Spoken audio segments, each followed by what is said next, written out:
My name is Miriam. I work at Google, and I'm excited to be helping out with this Education on Air conference, the first kind of thing we've ever done like this. So very excited to welcome you all and Maureen. So today, educators are holding 46 Hangouts on Air, however you make that plural, leading discussions on a number of topics across education technology. Thank you to everyone and all of the presenters, including Maureen, for giving their time to this, and to all of you for joining us. All of our presenters actually have early access to Hangouts on Air, which is a technology that what we're doing here allows you to broadcast and record Hangouts. So to watch any of the sessions today, simply go to the presenter's Google Plus page at the appointed time, and you can find a list of all session and presenter plus pages on the conference website, which is just at sites.google.com/site/EduOnAir. And with that, I will go ahead and introduce Maureen and hand it off to her so we can get started with the Giddy for Google session. So Maureen is the Learning Coordinator for Instructional Technology with the North Shore School District 112 in Highland Park, Illinois, which is just outside of Chicago. Maureen was recently certified by the Consortium for School Networking as one of the first certified education technology leaders in the country, which is really amazing and a great honor, I'm sure well deserved.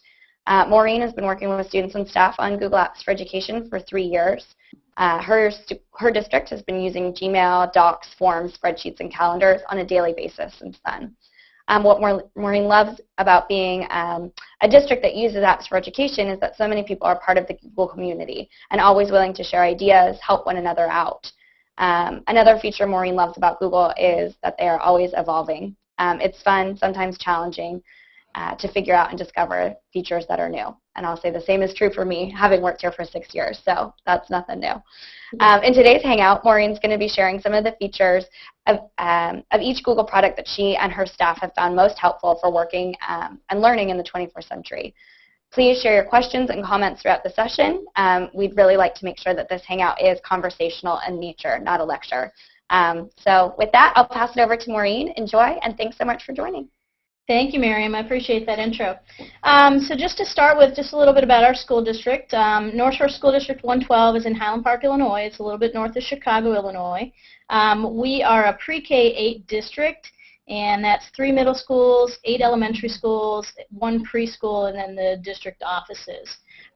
We have about 4,500 students and over 600 staff members that's certified and paraprofessionals, and all of those adults have Gmail accounts and Google access to all the Google Apps Suite, and all of our students, including kindergartners, have access to all of the Google Apps. Now, obviously, they're not using everything, but we wanted to just go ahead and turn everything on so that they could, as they go through the grades, we don't have to worry about adding a new year, every year adding multiple years, but just they have the account. We don't have to worry about any less transitions, I guess I should say.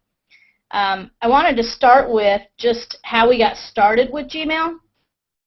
We got into this because our email server was dying. And actually, now, I think before we get into that, should we do intros for everybody, Miriam? Should we see who's in the Hangout and hear who's out there and what their experiences are first?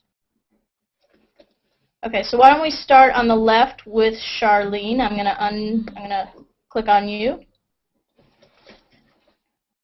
Okay, Charlene, you want to tell us a little bit about yourself? I think you're still on mute. Okay, here we go. There you go. All right, so I'm Charlene Chaucis. I'm from Stevenson High School in Lincolnshire, Illinois. I'm a district just west of Maureen. Her students don't feed into our school, but a little bit further west of that. But we're about the same size. We have over 4,000 students on one campus, one building, and about a little over 500 staff members. We're just now migrating to Google Apps for Education. Very exciting. We're moving away from First Class, which has been our collaboration suite for the last 4 years. And so we're in the midst of even today, yesterday, last week, next week, doing sessions and getting people migrated into the Gmail portion first. We've been using a lot of the Google Docs on our own till now, but never formally as a school, being all Google Apps. So all of our kids will have it for next year, and everyone will be Googling together. We'll be all giddy. Thank you. All right, let's go to Dan.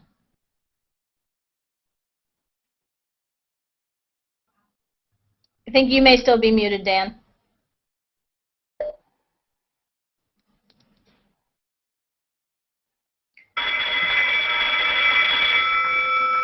Is that a bell?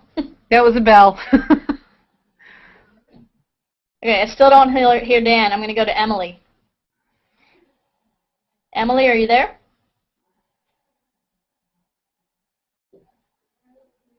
That's going well, and Emily froze. Jeff Foster.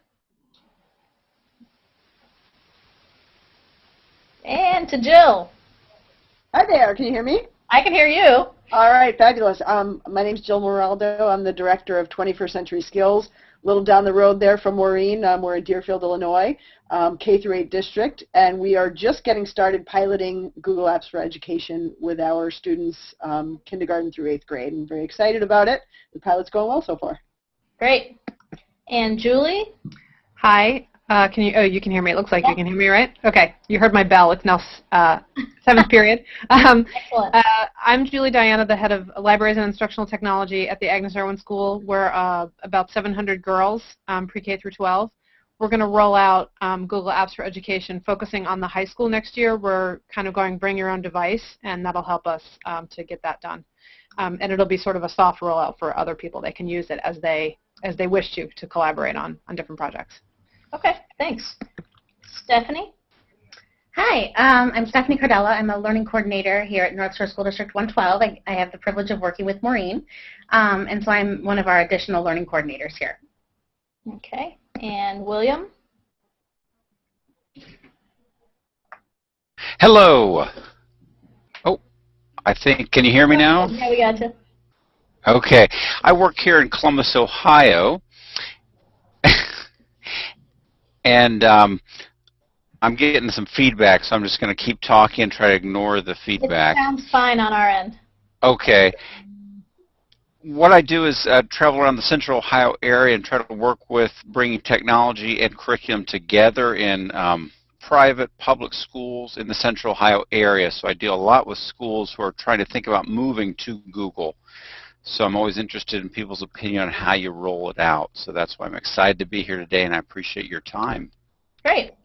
All right, I'm going to come back to Dan. Any sound, Dan?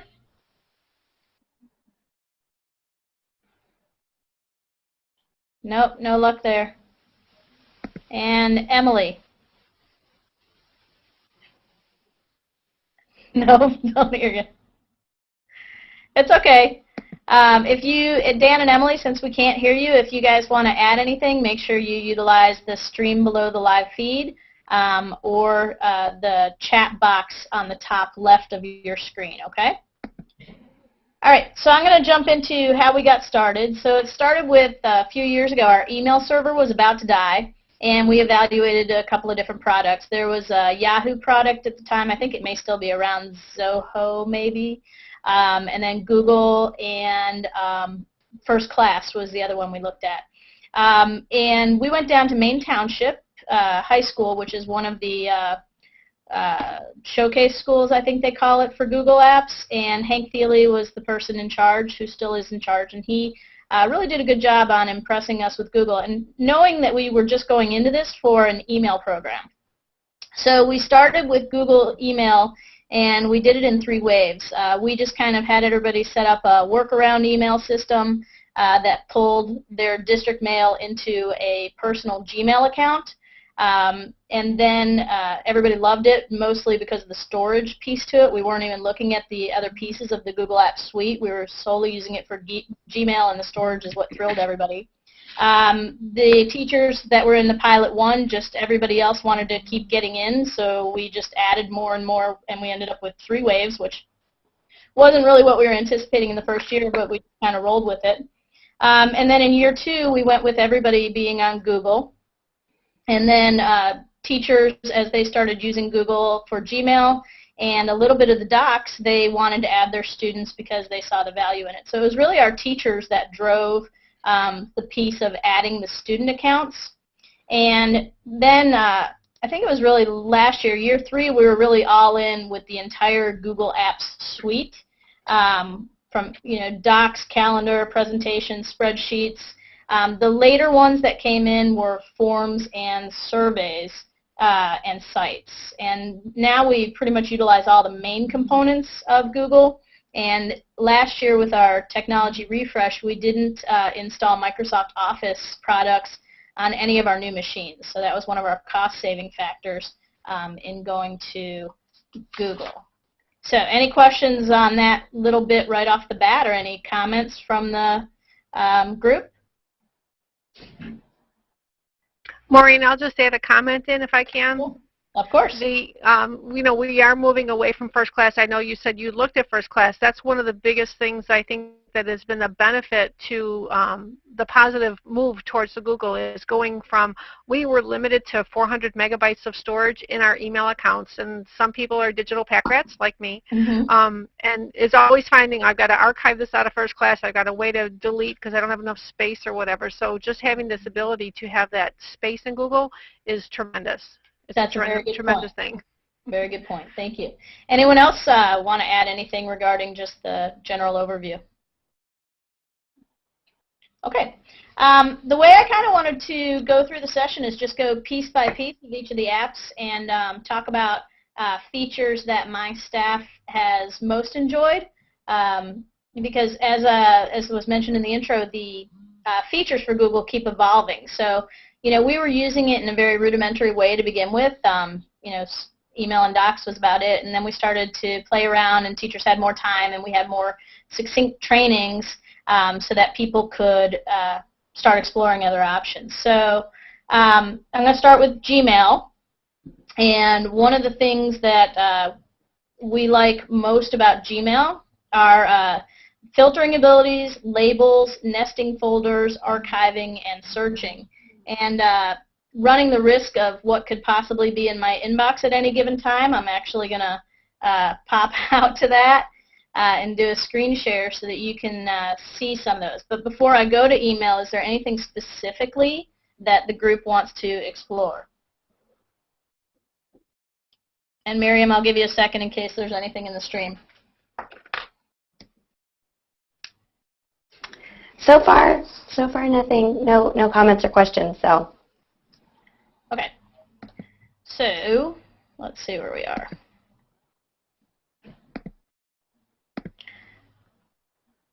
So in Gmail, you have the ability to set up filters, and what that does for you is it, as something comes into your inbox, like let's say Charlene and I are in an organization called NICE, and I know that pretty much anytime Charlene emails me, it has to do with NICE.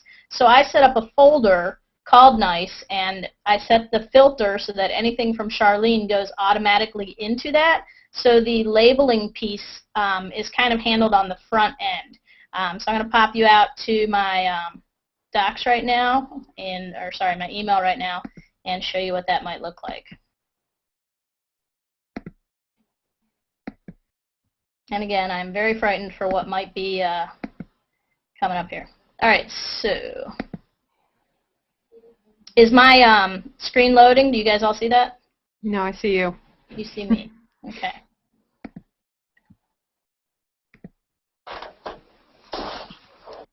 Because I didn't hit screen share. There was a share selected window that I had to hit. Okay, so you can see this is my inbox, and over here on the left are all of my labels or folders. Google refers to everything as labels rather than folders, and the nice thing about this is that there's no limit on the number of labels or filters that you set up, and you can put things in more than one place. So if I have something that applies to 3 of my schools, I can put it in all 3 of those folders at one time, and that's okay because your search will find it no matter what. The other thing I like about the folders is that you can nest the folders. Let me see if I can find, like here I have LCCI, which is my team name, And you can see that little caret, I turn it up or down, and then these are all the folders that I have under that. So I have Common Core, Differentiation, Nets Online. So it kind of allows me to have some sort of hierarchy to the madness. The other nice thing about Google is that you don't need to do any of that because in your search, in a Gmail search, you have the ability to filter pretty heavily in your search filter features as to what you're looking for. And that's another nice thing. A couple questions, Maureen, are coming in. Sorry to interrupt. So No problem. one is, do you guys use a learning management system along with Google Apps? We do, but it came after the fact. So we actually just went with a learning management system called Global Scholar, and we're working on having a single sign-on pass-through so that we can pull a lot of our Google Docs into that to hold things. But one came before the other, so it wasn't a strategized decision. Okay, and one other question. Does the archiving component allow for query and export of specific emails or correspondence for compliance purposes? We use an archiving piece that comes with Google called Postini, so I haven't ever exported emails. I don't know if there is that ability. If anyone else in the group knows, I'd love to hear.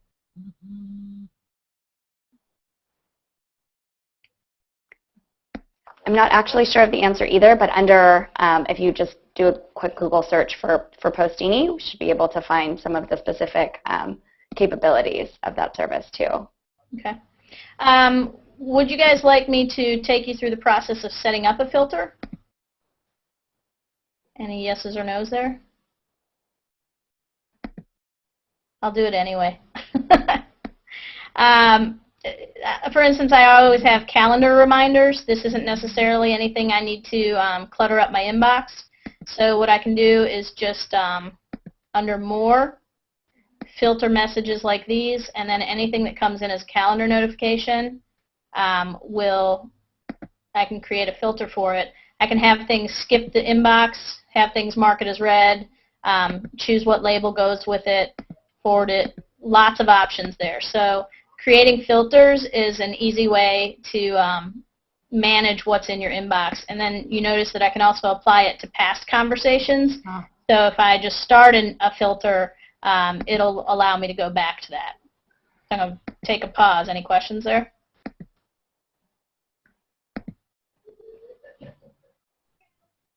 No questions coming in, but people are asking about using Google Apps for science classrooms, saying it's great for data collection, collaborative data collection. Dan loves the filters and folders, great help for organizing. I feel the same way. I agree that being able to go back to past email conversations and apply the same rules to them is also super helpful. So. Right. So that's things in Gmail that we have experienced. Did anybody have features in Gmail that I didn't make mention to that they enjoy using?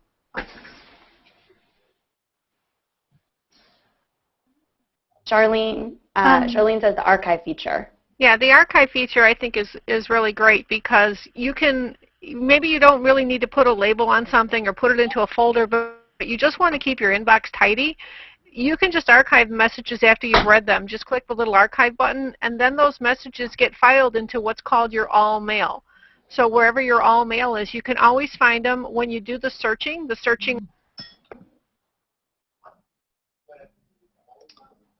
And Maureen, I wasn't sure. Is Charlene done? It sounds like she's cut off. Did you get cut off, Charlene? Yep. Okay, am I back on? Yeah. No. Yes, no, there we go. Yeah, Jeff muted me and I somehow happened to go away. But with the archive button, being able to click on a bunch of messages and after you've read them, you've taken care of them, but you don't really need to sort them or file them in any specific folder or label. You just archive them and then they're there for you, but your inbox stays nice and tidy. I know Hank Thiele did a post on this, and if you go back to his blog where he blogs about how easy it is to keep organized and tidy with just by archiving things you're done with. Yeah. Hey, Charlene, will you put a link to Hank's blog in there? I didn't get it on my resource page, and I'll add it. have to go find that one, but I'll go find it and then put a link in there for you. Okay, thank you. The other thing I wanted to show you was, Charlene mentioned the archiving feature. There's also labs that are part of oh, yeah, got to see that. I don't know if it's part of all of apps or just the email, so I'm going to show you that. So this, hang on. This is back to my inbox, but this was under settings. And you'll see that there's different things here. And if you click on labs, these are all of my enabled labs are at the top. And labs are features that Google has that are experimental, and some end up being permanent. But these are always nice to check out. There's some that I can't live without. The default text styling makes you, fancy things up. Some people like emoticons, some don't. That's an option. I have my calendar gadget, but quite honestly, I don't ever look at it in my email, so I could probably turn that off. Voice player, I subscribe to Google Voice, so that's nice to have in my email. Inserting images as an education institution and people who weren't part of the professional development team, this is something that I could not live without. I am able to take screenshots and simply throw it right into my email, and that's a lab that needs to be turned on. Message sneak peek is nice because I can just hover over a message and it shows me what's in there. Quick links I don't use so much. Right side chat is just a personal preference. This is a big one, send and archive. Charlene was talking about archiving. If you want to add that, then as soon as you hit the send button, it's automatically archived too. So it takes care of that all in one shot. Just saves you an extra piece. Signature tweaks is just a personal preference. Smart labels I don't think I use. I do use the text messaging in my chat, so I can send a text to someone's cell phone right from my inbox. And here's the one that nobody should live without, undo send. Okay? This one allows you to hit send, and then you can set it so that you have a different amount of, you can change your settings, but I set it at 20 seconds, that I can actually hit undo send and pull that message back. And if you learn nothing from today about rolling out Google Apps, make sure that everybody knows how to enable the lab undo send. And then you'll see the list goes on. These are all labs that aren't enabled in my settings, but they're labs that you could explore and see how you like them and what works for you. So I'll pop out of that. And one quick comment on keyboard shortcuts. That takes a little while to learn, but once you get the hang of them, you can be super ninja fast by using things like E to automatically archive messages. So. See, and I haven't gotten into any of that yet, so that's a good one. Let's see, Jill, you wrote, are all these settings designated by the app's admin? I think the labs are just there, so Charlene answered you, each user chooses their own. Okay, so I'm going to go on to, any other questions on email? Okay. We'll go on to Docs, which some of you may still have Docs, and some of you may have, it may be enabled as Drive now. Sorry to interrupt. There's one quick question that is probably good to mention. So Ken asks if you're using the free Gmail or the paid version.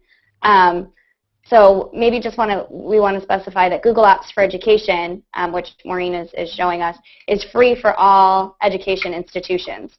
So free, not free like a puppy where you have to pay for things like a leash and dog food, but actually free for all teachers, students, staff, faculty.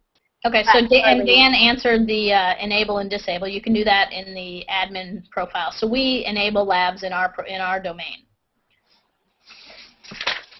Okay, so Google Docs. Things we like about Google Docs. Let's see here.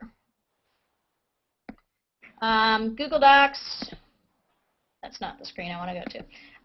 We like collections, which is similar to the labels and folders that you had in email. The collaborating piece, that everybody can be working on one thing at the same time, multiple people. Commenting, inserting comments that come up as a little post-it note so that people who are viewing your document can see the comment. Like if you don't want them to modify your document but you're looking for some feedback, it shows up as a little post-it note. Something we've started doing just in the past year is inserting a table of contents in each doc. So we have agendas for meetings that we go back to week after week or month after month, and by having a rolling agenda, we insert a table of contents so everything's in one place. So you don't have to search for multiple agendas for your team. It's just in one place. And then page breaks and revision history. So I'll pop you out to Docs and show you some of that. Questions up to that? Anything, Miriam?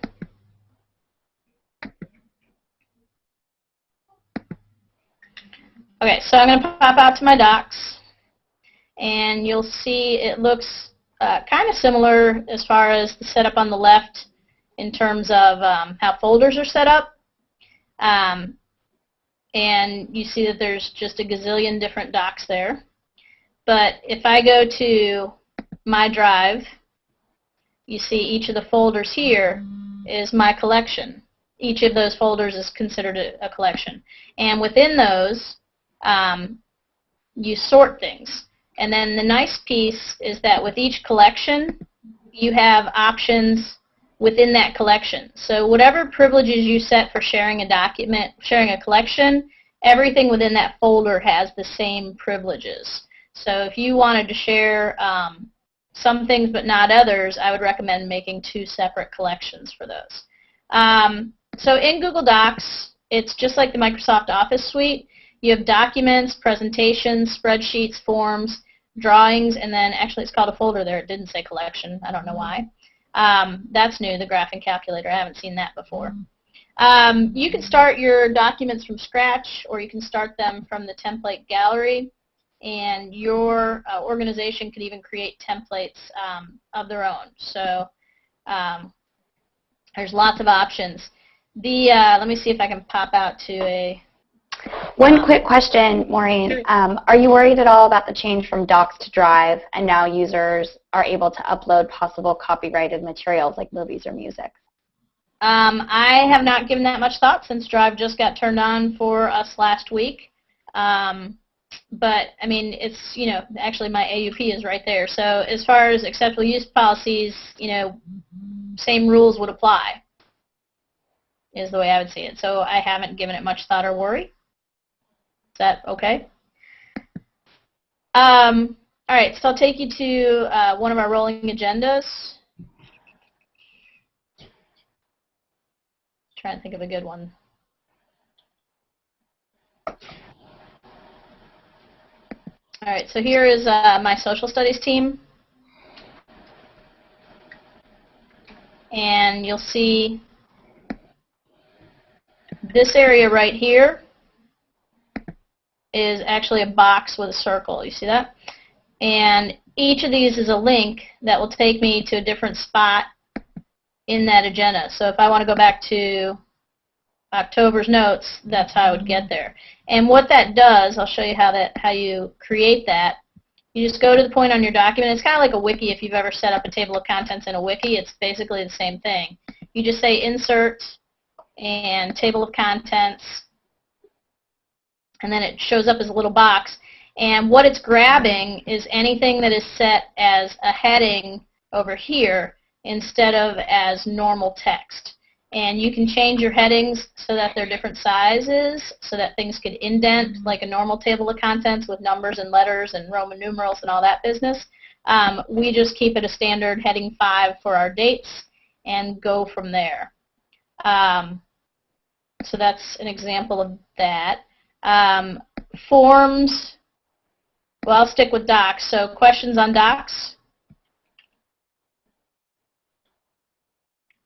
Maureen, are you there? Oh. Yes, I'm here. Yeah, I was starting to type and I forgot to hit return. One of the things I've never used the table of contents. That's really cool.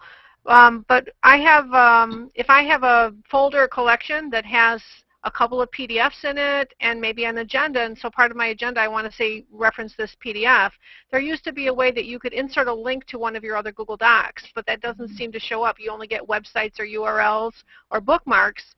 And so I was wondering if there's an easy way to do that. I've been playing around and trying to copy and paste, and that does seem to work, but I didn't know if there was something I was missing. I don't know. If I'm linking out to another doc, I just do the same thing and put the text there and highlight it and link it to whatever I'm going to. But I was wondering how that would fit in the table of contents. I'd like to try that. But thanks for showing us that. Oh, okay. Yeah, I don't know. If you made the link a heading, would it pull into the table of contents? Because that seems to be what does it. Yeah, okay. I'll play with it. Thanks. Yeah. So just anything that's not normal text should pull into the table of contents. Cool. But that's a good one. The other thing that it seems like a no-brainer, but it took me a while to figure out, I guess, is starred items. I know that seems silly, but when I'm in my drive and I put a star by things thinking I'll come back to it, and then I forget where to look for the starred items. Like it shows up over here, whereas I think I should be searching for it in this part, and it's not. So it's actually over on the left side. That's just a weird thing that people probably already know, but when I was searching for items, I was always using my search features here, which is a good thing to point out as well, because you can search for any type of document by type, by visibility, by ownership. But I was always searching here and finding starred that way, where it didn't come up with much, whereas if I click over here, that pulls up all of my starred items. So that's just a little silly thing that I took a while to figure out. But that's a good example of how Google just, things are there and you don't notice them, and then one day it just is right in front of your face, and you're like, well, how did I not see that for a year? Maureen, there's a quick question. Do you have a template of the agenda file that can be shared? I probably do, yeah. It's also probably a great place to look in the template gallery, where I'm sure many of those exist. So I'll post a link to that in the comments section as well. Right, and then I know we have one in our template gallery. Stephanie, maybe you could post it, because we made, we have our agendas with a logo and our district mission, just to kind of make it standard so everybody sees the same thing every time no matter what meeting they're at. Something that helped with our rollout is that every meeting is kind of the same format agenda, so we're not sharing any Microsoft Office documents anymore. Everything's starting from a Google Doc, and that's been very helpful in our rollout, I think.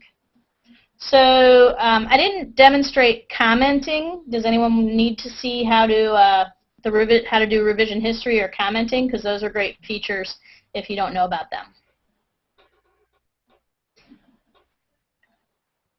I think you should show them.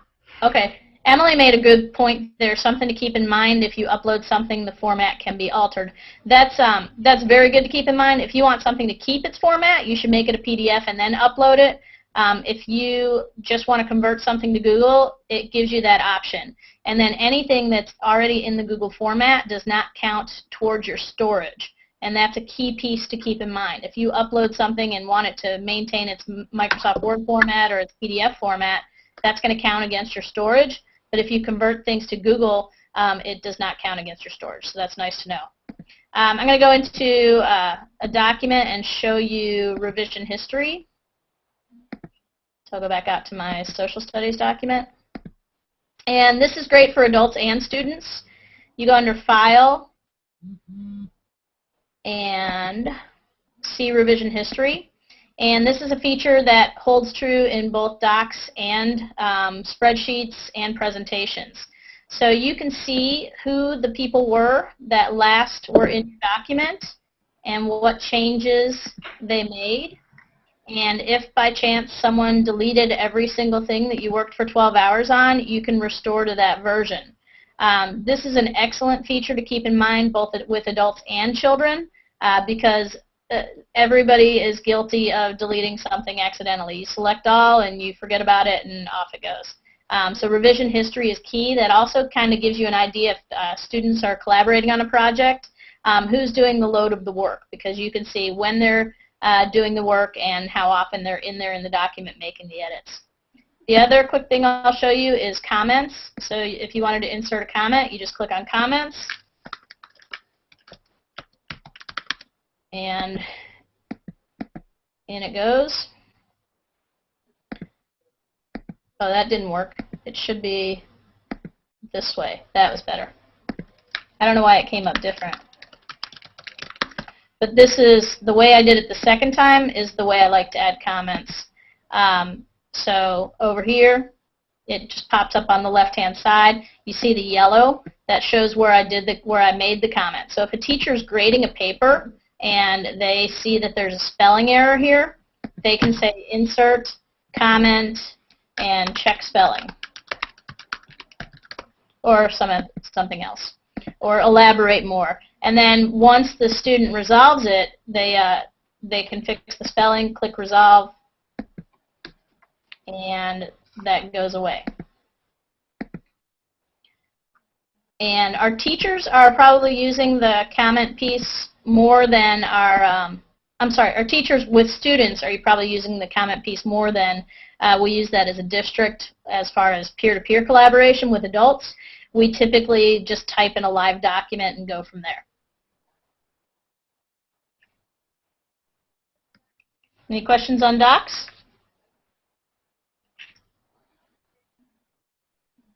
Okay, cruising right along, we're going to go into spreadsheets. Okay, Stephanie just shared a copy of our agenda template. It's nothing fancy, very simple. All right, so spreadsheets, things we like with spreadsheets. Your spreadsheets are like your Excel documents. We use these a lot because we will do a lot of registration with Google Forms, and Google Forms is like the front pretty side of a spreadsheet, and then it pops it directly into a spreadsheet, but you could certainly start with a spreadsheet and make it a form. You can go either way with that, so it's nice. So things we like in the spreadsheets. Let's see if I can show you my list. I keep losing my screen when I want it. It's very weird. Let's see if I can find that. Nope, it's gone. Oh well, no big deal.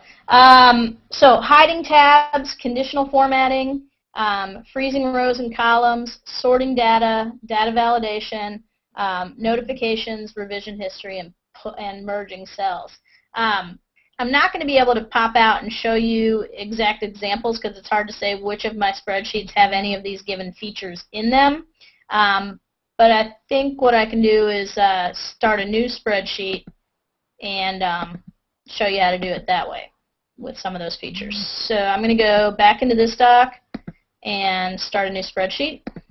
So I would just go within Google Docs. Within Google Docs, you just go File, New, choose what type of document you want to start, and I'm going to grab a spreadsheet. And so this is a spreadsheet. Another habit to get into with Google Docs is to make sure you title things right away. You can always go back and do it, but when you share a document with someone, if you forget a title, it'll say untitled document being shared, and then it tends to confuse people. So you'll see it says Sheet 1 down at the bottom. When you click on that, you can rename that to say anything you want. And you can duplicate tabs, which is fantastic. I use this a lot. Like if I have a registration coming in on a main sheet, I'll duplicate that tab and then do any kind of sorting that I need to do to not mess with my original data. And then if I want to hide a sheet, because I've done some work on it, I don't want people to see who's not invited, I can hide that sheet and nobody sees that but me. To add a sheet, click the plus, and again, you can rename it. You can drag the tabs around. You see how they go back and forth. You can see all of your sheets in this view and go from one to the next that way as well. So in your heading up at the top, you have options for each column. And you can sort just like you can in Excel. This is one that I like that I haven't done a whole lot with, but it's good to know, and that's conditional formatting. And I use this, like if I'm looking for certain schools, I can say text contains elm, and I can make the background color green so that when something comes in and says elm, it automatically turns that color. So you'll see that I type something else and it doesn't turn that color. And then if I drag that down, that would happen. Actually, that wasn't a good idea. I was trying to say that the formatting that you apply would carry over, but it just dragged the whole thing over, so that didn't really show that. But so that was called conditional formatting, and I got to that through this tab and conditional formatting. Data validation is another tool that we use, and we use it in this way, where it's items from a list. If we want to create a list of schools, I would enter a list of items, a list of schools, and then people can pull down instead of typing what they need. It's just a time saver if you have a lot of stuff going on. So you can see that I could just make that the different schools, and then you'll notice that if it I was missing my arrow. If it says Elm Place, it stays blue. So that was an example of two things that we like. Another piece is freezing. Let's see if I can remember where. Under View, you can freeze rows and columns, which is nice if you need the headings to stay in one place. That's good to know. And then notifications. So you see as I go over here, those will stay no matter how far over I go. It's a good thing to have. And then last one is notifications under Tools.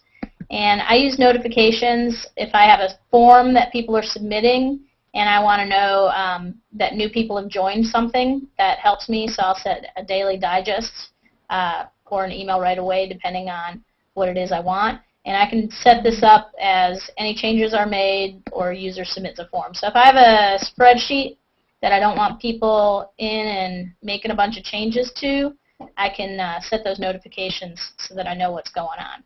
Okay, I talked a lot on that one, so I'm going to pause and see if there's questions.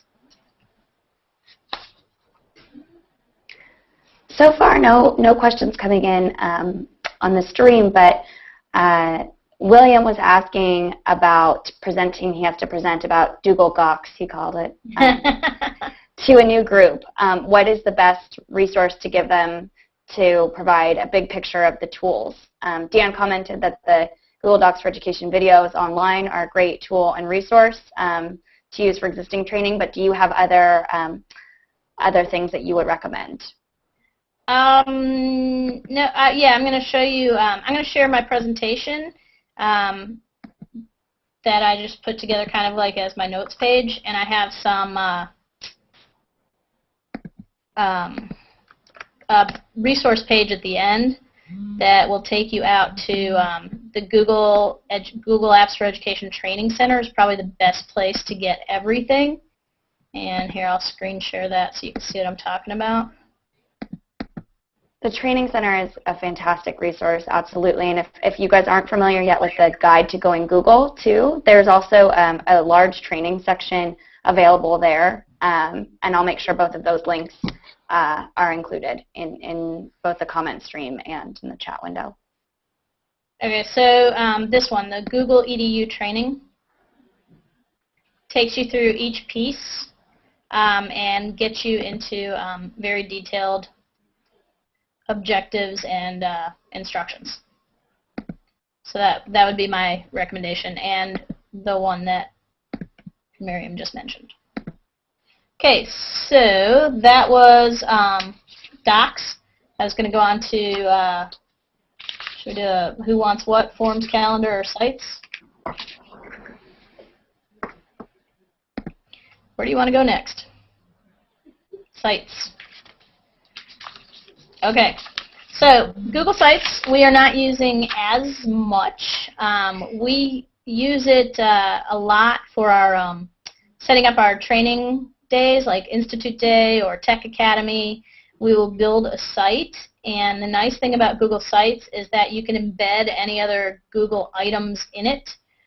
So you can pull a calendar, you can pull a doc, you can have a form embedded, and also I like the table of contents, not the table of contents, but the navigation bar, and how you can really customize that for settings. And then also if you create a site that you really like and you want to use it for another topic without losing all the information and formatting, you can just copy an entire site. So I'll find one of my sites and take you out there. Jill, you were typing something. Did you have a question?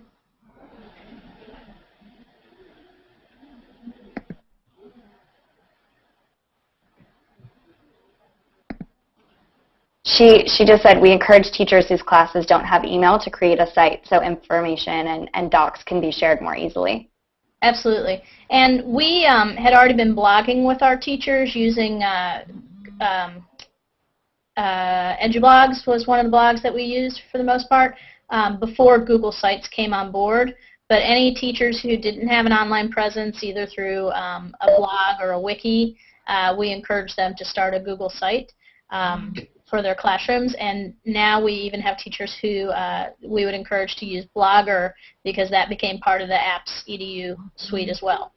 So I'll take you out to a site just to give you a little tour of what that looks like. So this is a site that we put together for our Institute Day. And you can see over on the left, you can set up your navigation to include text, links, and images. So each of those will take us out to some other place. So our registration confirmation was nice because if people forgot what they had signed up for, they were able to pop out here, and that's just an embedded Google Doc that they just have viewing privileges for.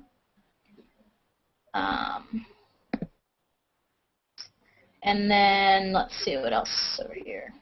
I like having a little ticker, a countdown for when it's when whatever it is the event is starting, and you can see that it's been 393 days since our last Institute Day there that we used this site for. Again, this is just a link to another page where we've embedded a Google Doc that had a list of all of our sessions.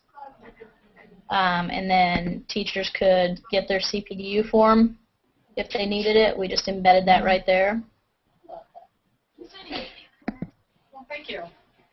And let's see what else on sites. So in sites, you have the option of, you know, a lot of the same things you would see in a doc. There's revision history, there's templates, which is great because you could get, let me pop out to that actually because, let me create a new page.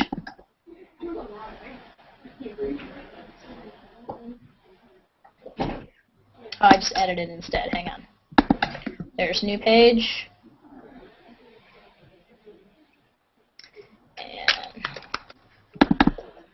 And there's different types of templates. So a web page would just be your normal thing. Announcements is more like a blog format. File cabinet is if you want to just have a whole bunch of different documents in one place. And then a list is like if I wanted a list of session or presenters, I would do that. So those are, you have all those to pop out too. It's nice. I would say explore that on your own because we don't have a ton of time. But the sharing in sites, you can share specific pages or the entire site. Let's see if that's loading for me. Now we're running out of time. It's 1:53. So I want to make sure we're conscious of that. Dan had a quick question. What are some best practices for setup, maintenance, and professional development to get users to actually use it? That's a good one. I would say the biggest thing is ongoing PD. Like you kind of, everybody's going to be at a different point with Google because some people, if they use Gmail for their regular email, they may have explored a lot of the features on their own. And a lot of the features that are in Gmail are transferable to the apps and the sites and docs. A lot of things look similar. But I would say just have ongoing support. You know, when we first got into this, our Institute Day always had a Google focus, and we have a Summer Tech Academy that would have Google sessions. And we started, you know, we would do individual pieces. Like we'd do broad strokes of all things Google, and then we'd get into the specifics. Like we'd have a session just for Blogger or a session just for Docs. And, you know, that's when you're starting. Like where our teachers are at now, I would like to see some of that move more into the integration with their students and really transforming learning. We have little pockets of that going on where teachers are using Google Docs and have a paperless classroom. and use the commenting feature for grading and collaboration, but that's not system-wide. But as far as the user admin panel and things like that, I don't really have any concrete advice for you, except that I feel pretty safe with the way things have been going. And another question, can smart notebook images be uploaded to Google Forms or Docs? You know, I don't know. We're a Promethean district, so we haven't had to play around with that, so I don't know. Any PNG or JPEG file, I don't know what format those come in, or if you can export it to a PDF, that will go into Google Docs, but I don't know what extension those take.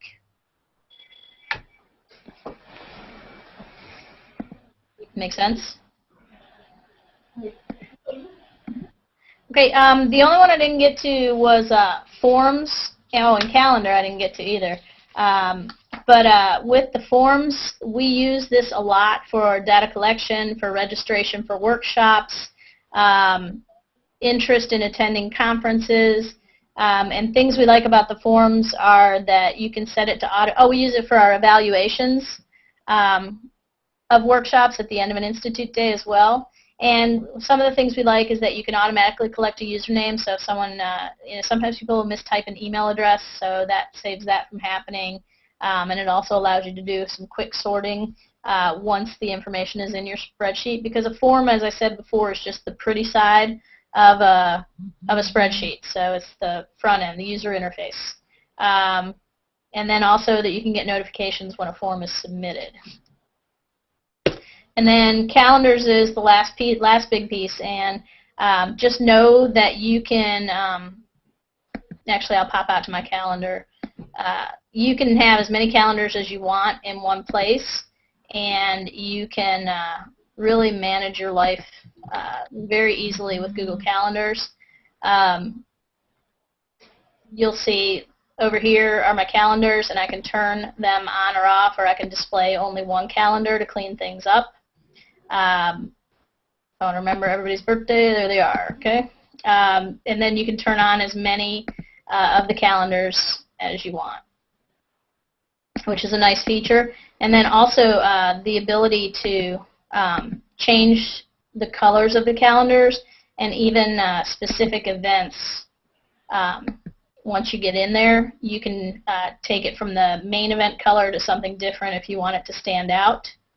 And then while I'm here, I'll just show you that you can also invite guests. And we haven't gotten to this, but a lot of people are using this for room setups and reservations and conferences and things like that. So that's definitely a capability of the calendars. We just haven't gotten there yet. I think I should probably end, huh?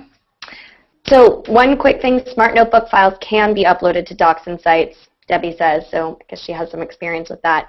Excellent. And then David would just like to know if it's possible that you might be able to share one of the forms you've used for registration for training sessions. No problem.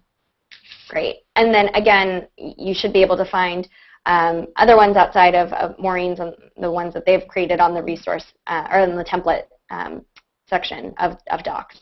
Right. And again, I'm going to tweet or put in the chat my presentation, and I'll put that below today's session on my Google Plus page so that you can view that and go back to it. It's just quick notes that I had because, you know, in case you want to refer to it, and some resources at the end.